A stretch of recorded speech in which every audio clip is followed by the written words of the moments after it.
বানাচ্ছি শীতের সমস্ত রকমের সবজি দিয়ে, ফল দিয়ে ফ্রুট কাস্টার্ড।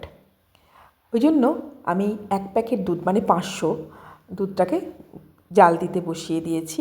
তার সঙ্গে একটু ছোটো এলাচকে ফাটিয়েও দিয়ে দিলাম আর কি, যাতে সুগন্ধ বেরোয়।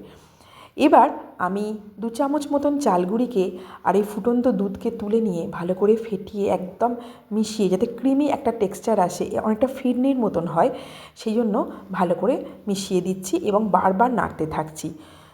আর দিলাম একটুখানি কনডেন্সড মিল্ক। আলাদা করে কোনো চিনি বা গুড় আমি মেশাচ্ছি না, বাতাসাও দিচ্ছি না। ছোটোবেলায় মনে আছে আমাদের মামার বাড়িতে বা আমার মায়ের মামার বাড়িতে দেখতাম এই নবান্ন মাখা মানে নবান্ন উৎসব একটা বিরাট বড় উৎসব হতো এবং বড়রা খুব শাসন করতেন আমাদের। আমরা যদি কখনো কেউ বলতাম যে না আমরা খাবো না, বলতেন না এটা খেতে হয়, কেননা বোঝাতেন তারা।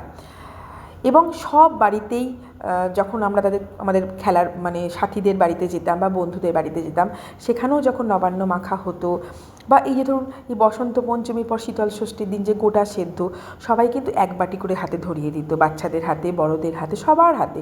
সবার বাড়িতেই হয়, তাও সবাই কিন্তু 1 বাটি করে ধরিয়ে দিত যে এটা খেয়ে নে, এটা খেতে হয়। কেননা এটা খেলে শরীর তো খারাপ হবেই না, বরঞ্চ যে মৌসুমি ফল থাকার ফলে যে সেই সময়কার যে অসুখ বিসুখগুলোর হাত থেকে কিন্তু আমরা ভালো থাকবো, সুস্থ থাকবো, বেঁচে যাব, সেই জন্য আর কি। মানে অনেকটা এখানে এটা মানে ন্যাচারাল একটা অ্যান্টিবায়োটিকের কাজ করে আর কি। এটাই সমস্ত রকমের যে বাঙালির যে উৎসব বা যে কোনো ধর্মের যে কোনো জাতির যে উৎসব, তার যে খাওয়া দাওয়া, তার যে রীতিনীতি নিয়মকানুনের মধ্যেই কিন্তু লুকিয়ে আছে।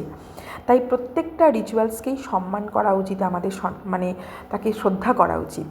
ছোটোবেলায় এত কিছু বুঝতাম না, আর যখন বড় হয়ে নিজের রান্নাঘরে রান্না করতে করতে যখন বড় ফাঁকা লাগে, একা লাগে, বাড়ির অনেক বড়রাই হয়তো চলে গেছেন, নিজেদের আত্মীয় পরিজনের মধ্যে অনেকে নেই, তারা যে কথাগুলো বলে গেছেন বা তারা যা করতেন সেগুলো আজকে বড়ই মিস করি।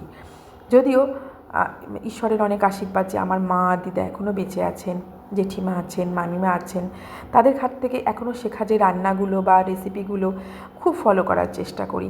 এছাড়াও আরও যারা যারা গুরুজন আত্মীয় পরিজন আছেন, তাদের শিখিয়ে যাওয়া যে রান্নাগুলো বা তাদের হাতে যে রান্নাগুলো খেয়ে ভালো লেগেছিল, সেগুলো আমার পরিবারের, আমার সন্তানদের মধ্যে আমি তাদেরকে বিলিয়ে দেওয়ার চেষ্টা করি, যে তারাও যেন সেই স্বাদটাকে উপভোগ করতে পারে।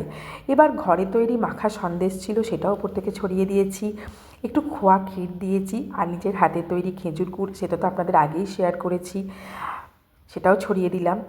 অপূর্ব এক স্বাদের নতুন ধরনের নবান্ন মাখা বানালাম।